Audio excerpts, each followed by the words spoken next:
Salut et bienvenue sur Commodore 64 et 6510 Retro Programming.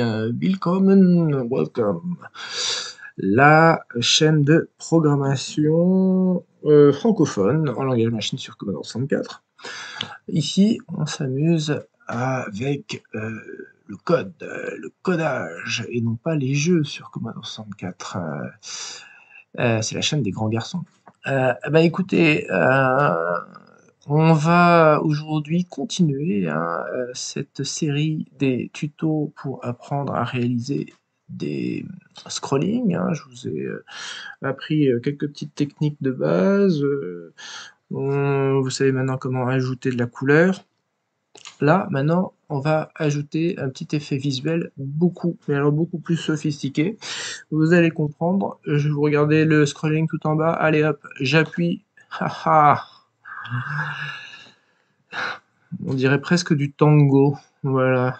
Tango, c'est pas un tango argentin, c'est un tango Commodore 64. Et ce petit mouvement de bascule à droite et à gauche.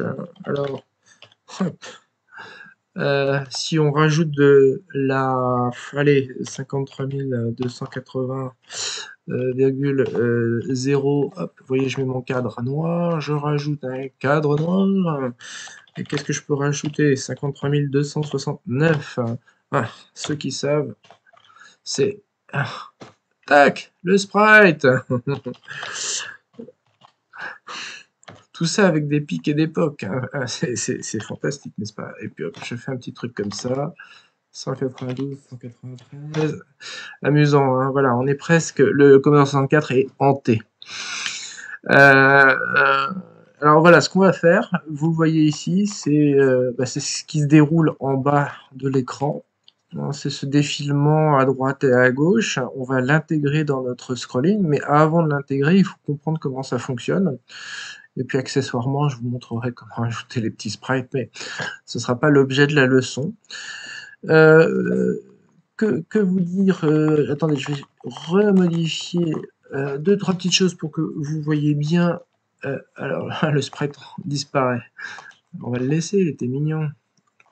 Alors, vous voyez ici, là je l'ai désactivé.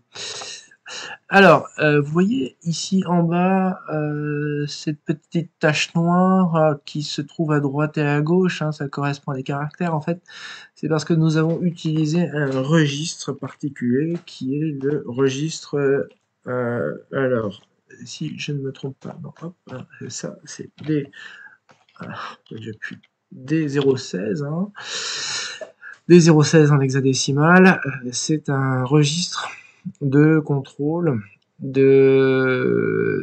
à la fois des bordures d'écran, vous pouvez passer en mode 40 et 38 colonnes, mais également vous pouvez créer des effets scrolling à droite et à gauche, pixel par pixel.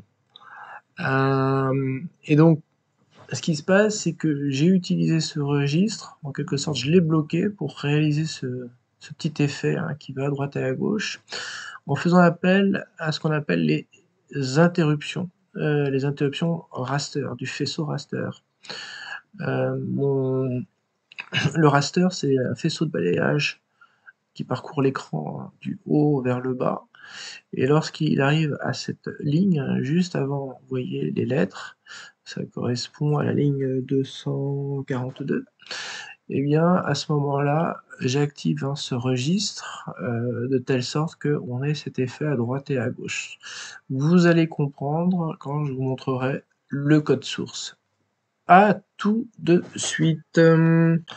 Alors pour réaliser cet exploit Oh My Ghost sur Commodore 64, la première chose nécessaire, comme dans tout programme en langage machine, c'est de définir l'adresse de départ. Vous avez vu, j'ai fait un 68192, ça veut dire que ma routine démarre en adresse 2000 hexadécimale. Voilà. La deuxième chose, c'est que nous avons utilisé les interruptions provoquées par le faisceau de balayage raster. Donc pour pouvoir y toucher, il faut désactiver les interruptions. Alors ça se fait au travers de différentes instructions. La première, c'est de désactiver les interruptions enclenchées, déclenchées, en tout cas contrôlées par le processeur, mais également de désactiver les interruptions, cette fois-ci déclenchées par la puce CIA numéro 1, qui fait concurrence à la puce FBI, et en plaçant tout simplement la valeur 0 dans le registre DC0D, en plaçant la valeur 0 sur le bit le plus élevé, c'est le bit 7. Lorsque vous mettez un 0, vous contrôlez, en fait, vous désactivez les bits 0 et 4, hein, qui concernent les interruptions de la puce CIA. Alors, je vous montre rapidement en anglais. J'ai eu la flemme de le traduire.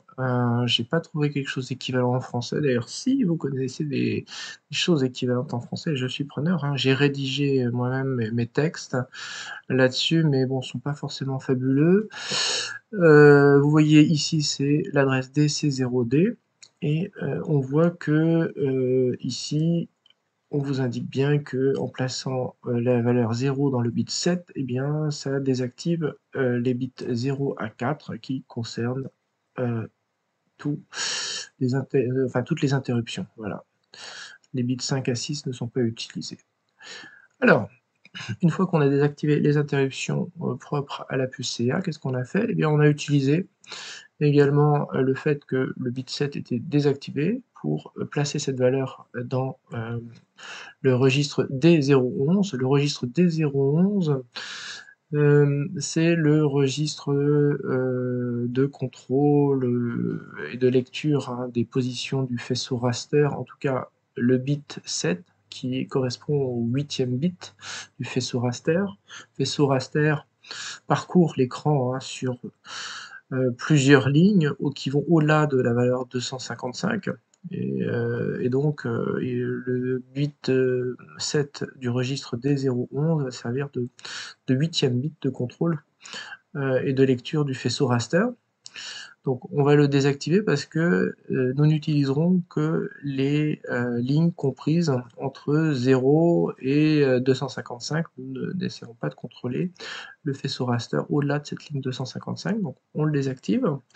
On place la valeur 242 dans le registre D012, hein, qui est le registre de lecture et de contrôle du faisceau raster. Voilà ce qu'on fait dans un premier temps. J'ai placé la valeur 242 dans le registre D012. Ça veut dire que lorsque le faisceau de balayage raster va arriver en ligne 242, ça va provoquer une interruption. Il va donc falloir que je gère cette interruption d'une façon assez simple. Je vais modifier les vecteurs situés aux adresses 0315 et 0314. Ce sont les vecteurs qui indiquent l'adresse de la routine de gestion des interruptions. Donc, dans mon programme, je vais avoir créé une routine de gestion particulière des interruptions qui sera désignée au travers des registres 0,315 et 0,314. Pour ce faire, je charge la valeur de l'octet de poids fort, hein, de l'adresse IRQ, hein, de ma sous-routine IRQ. Je le place dans le vecteur 315. Je charge ensuite l'octet de poids faible et je le place à l'adresse 314. C'est aussi simple que ça, mais ce n'est pas terminé. Il y a d'autres choses à faire. Je dois terminer ma routine principale avant de m'occuper de ma routine de gestion des interruptions. Alors comment je termine ma routine? Tout simplement en activant la fonctionnalité des interruptions du faisceau raster en plaçant la valeur 1 dans le registre qui est dédié, hein, qui est situé à l'adresse en hexadécimal en D01A. Et je n'oublie pas de terminer ma routine principale par un CLI pour réactiver les interruptions géré par le processeur 6510-6502, hein. Parfois je confonds les deux, mais souvenez-vous que le Commodore 64 c'est un processeur 6510 qui fonctionne presque comme un 6502. Il manque une toute petite chose essentielle dans mon programme pour que la routine de gestion fonctionne correctement dans l'environnement basique, c'est RTS. À ce moment-là, ma routine revient à la routine plus générale du basique, hein, c'est une routine en langage machine. Donc, il faut ajouter ça, sinon votre routine ne fonctionnera pas. Je vais vous avouer une chose, ça m'arrive de l'oublier et ça bug, et je me demande toujours pourquoi ça bug. Voilà, on apprend de ses erreurs. Alors, on va ensuite s'occuper de cette routine de gestion des interruptions. Donc cette routine, la première chose que je vais faire, c'est m'occuper de gérer le faisceau raster. Comme je vous l'ai dit, la routine de gestion de l'interruption va s'enclencher quand le faisceau raster arrivera en ligne 242, c'était ici. Mais je veux être sûr qu'elle va bien s'enclencher à ce moment-là, donc j'ajoute ces deux lignes, je charge la valeur 242, je compare cette valeur 242 avec la valeur dans le registre des 012, et à ce moment-là, si ces deux valeurs coïncident, hein, sont égales, à ce moment-là, je vais commencer la routine, hein, elle va s'enclencher en allant à la ligne init que j'ajoute ici. Sinon, si le faisceau raster est allé au-delà de cette valeur de 242, ou n'est pas encore arrivé à cette valeur de 242, mais a priori, le cas de figure qui peut arriver, c'est que l'interruption s'enclenche et le faisceau raster est déjà au-delà de cette valeur de 242. Mais je veux donc que ma routine d'interruption s'enclenche uniquement quand on est à cette ligne 242. Donc je rajoute cette instruction, un JMP pour jump BCL, pour que cette boucle tourne en boucle, tout simplement. Je vais ensuite créer une table de valeurs, des valeurs comprises entre 7 et 0, qui vont être placées dans ce fameux registre, je vous ai dit, des 016. Hein.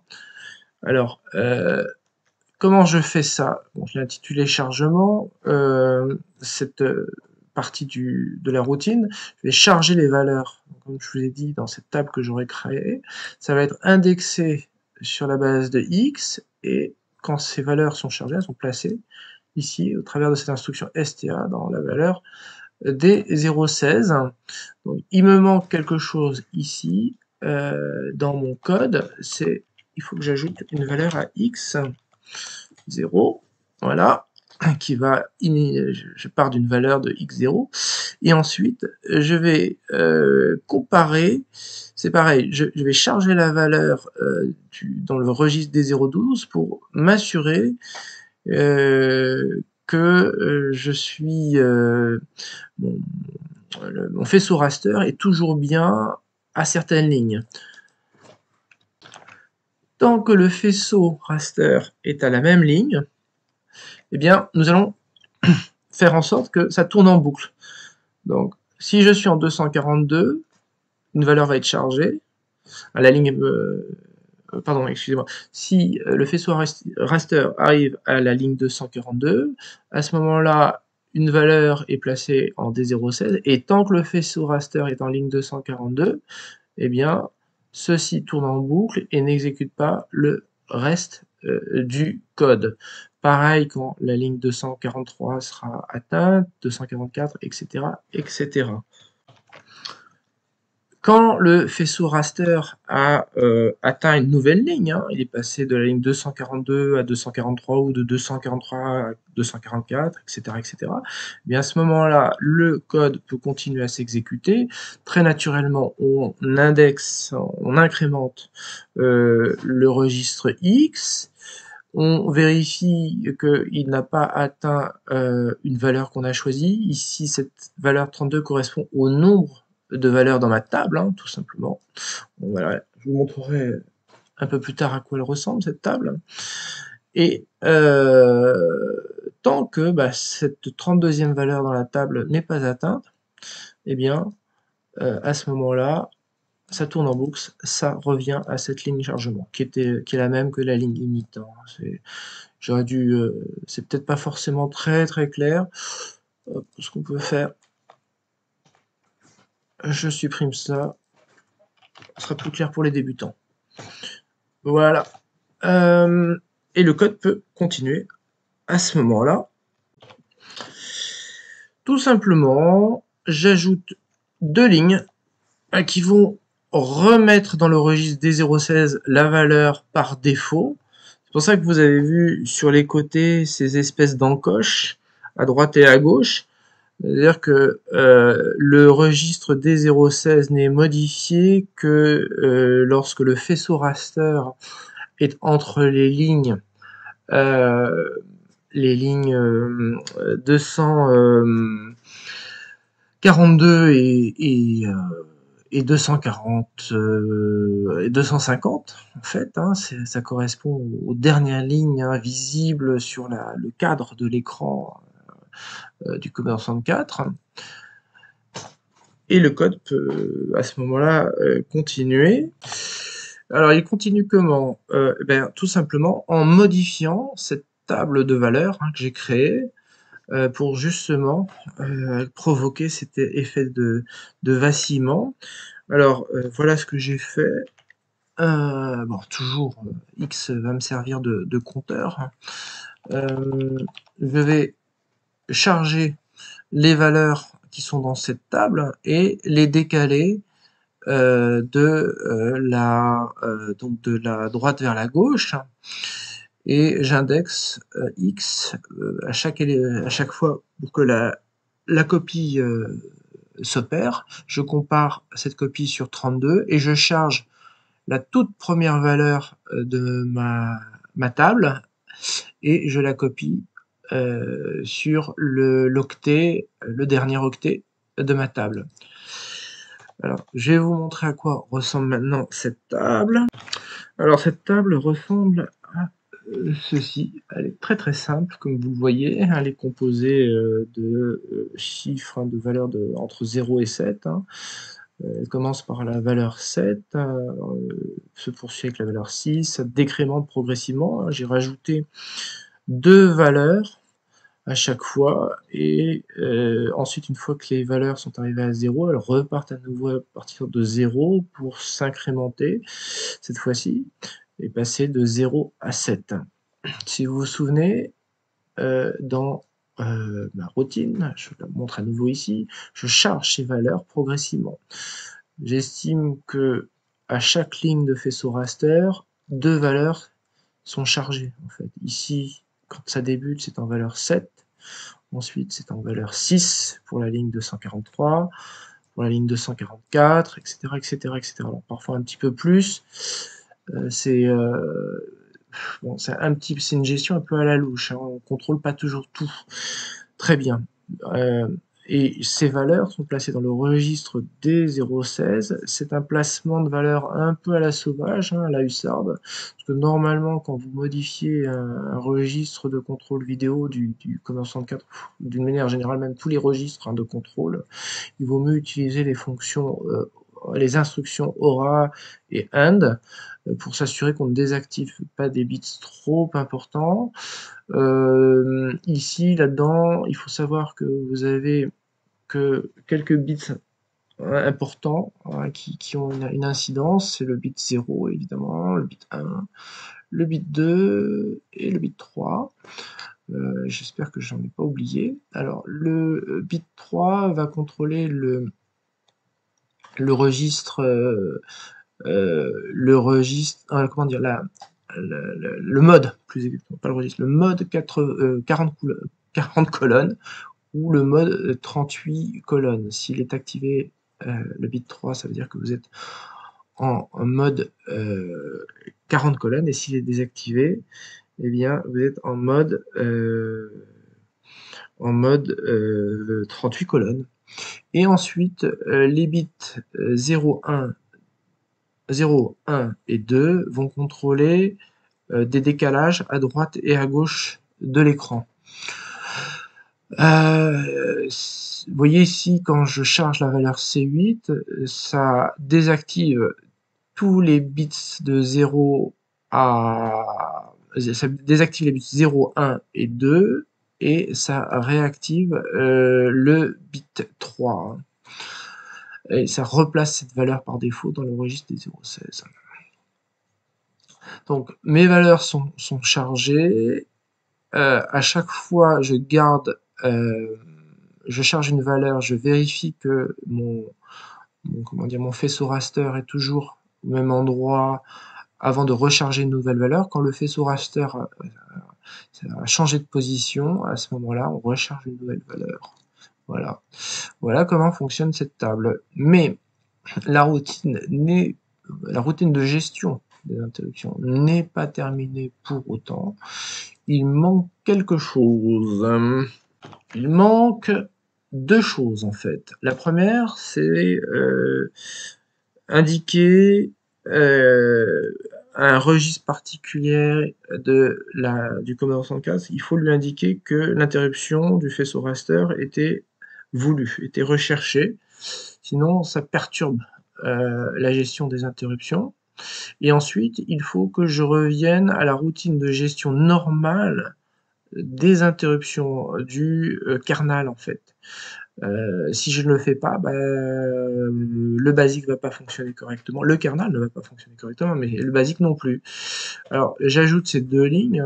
Il suffit pour accuser, pour indiquer que mon interruption était voulue de modifier le registre des 0,19. Il suffit de faire un décalage de bits ou de placer la valeur 1 dans le registre des 0,19 et également de faire un saut vers la routine de gestion des interruptions. Alors là, c'est un saut vers l'intégralité de la routine de gestion des interruptions. Parfois, il suffit de faire un saut vers une partie de cette routine, notamment qui débute à l'adresse EA81, mais ici, non, ce sera l'intégralité, parce que c'est ce qu'on appelle une simple interruption. Si j'avais utilisé une double interruption, c'était envisageable. Et normalement, cette routine fonctionne à la perfection. Et nous allons le tester tout de suite. Je lance. Je me mets tout en bas de l'écran et je dis voyons voir.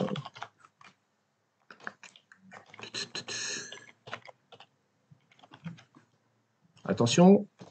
Ouh, magnifique. Et ben voilà, elle fonctionne. Dans un autre épisode, je vous montrerai comment on l'intègre dans notre routine plus générale qu'on a créée pour réaliser notre scrolling. Voilà. À bientôt.